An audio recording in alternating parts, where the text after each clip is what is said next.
series in over a decade. I know you mentioned that stat earlier, Max, but does he have enough left to beat those Raptors? No, he didn't have enough to start with to beat the Raptors. I'd take the Raptors, period, in a first-round series, but especially in the next round, where the Cavs, and it was critical for them to not have an extended series with Indiana.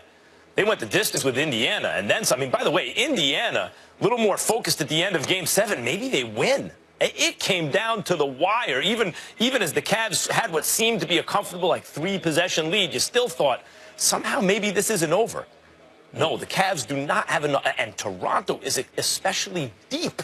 So you mean to tell me the Cavs, with LeBron going ham, right? Yeah. LeBron playing lights out of this world. Oh, my God, now maybe he is as good as Michael Jordan, is the question being asked. They barely get by an Indiana team, and it's the Cavs who have home court. Now they got to go to a better Raptors team. Everyone knows the Raptors are better than Indy.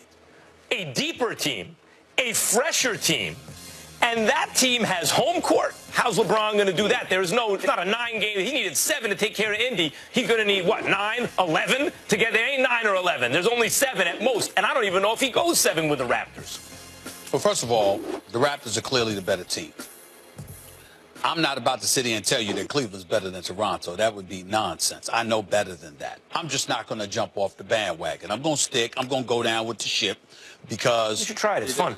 No, I'm not going to do that. I'm going to go down with the ship. I'm not going to jump off the bandwagon. Right off the Pelicans. You're the pro. You know what you're doing in that department. Here's the reality of the situation.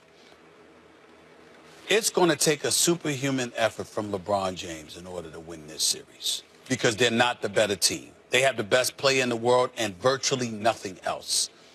Having said all of that, because of what this man has been able to do from Toronto on so many occasions, when I look at the Toronto Raptors with Masai and obviously Dwayne Casey, they clearly went about the business of building this team specifically to beat LeBron James. Yeah. That was their #1 nemesis. They clearly weren't worried about the Wizards. They didn't have to be. Outscored them 29-14 in the fourth quarter. I was at that game Friday night. The Wizards just don't even get me started with them. I'm just so disgusted with them.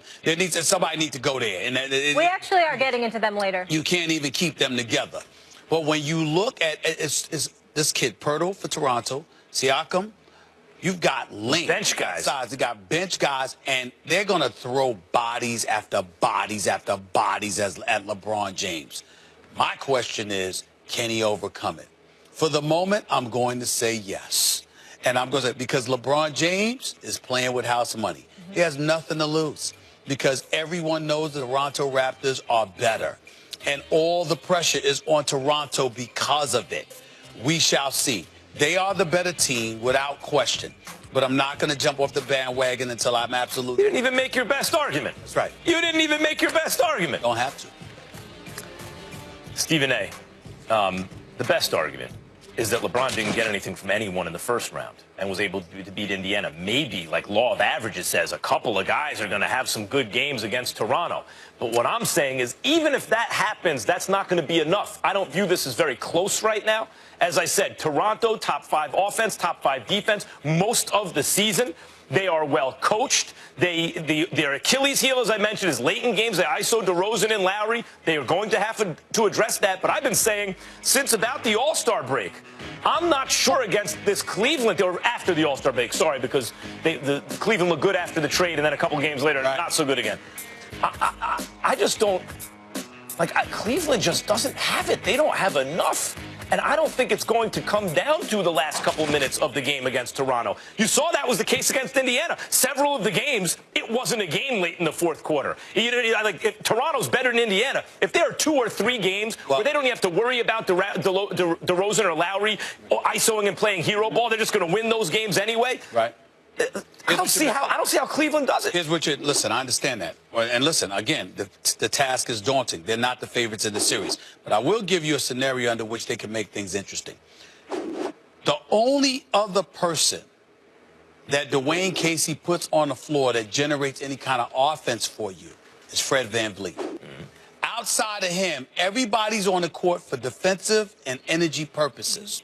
So if you are LeBron James, the one thing that you have to deal with LeBron James, you can never be on the court without offense. You have to be able to score. because just defending is not enough against him because he's going to find a way. Remember, yesterday, I didn't care how close the game was. I knew there was no way in hell the Indiana Pacers had a chance. Do you know why, ladies and gentlemen? Because it was 5-on-8.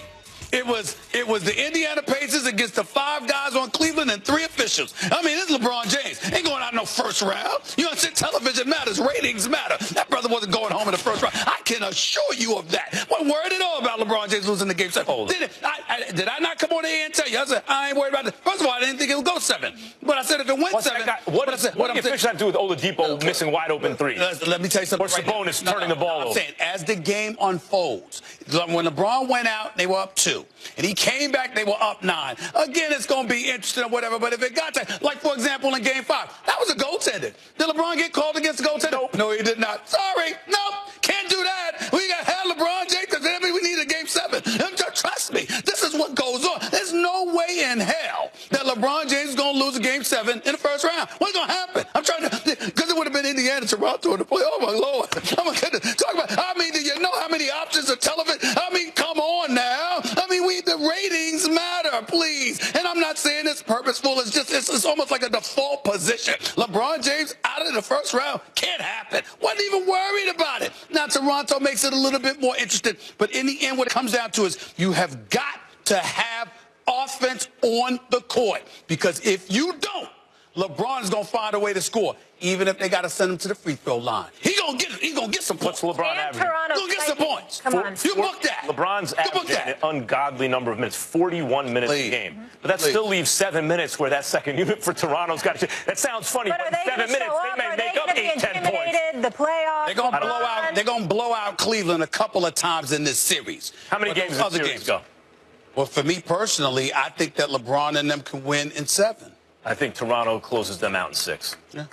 How about it? I'll remember those predictions. All right, they will forever be compared as the 2 greatest players of all time, but find out why the King is closer to his airness than most think. But joining us next are our 2 draft gurus, my other favorite 2 debaters to break down the draft whose Patriots blow it by waiting until the 7th round to take a QB. Mel and Todd here with all the answers. Gentlemen. What's going on? Fellas! I know.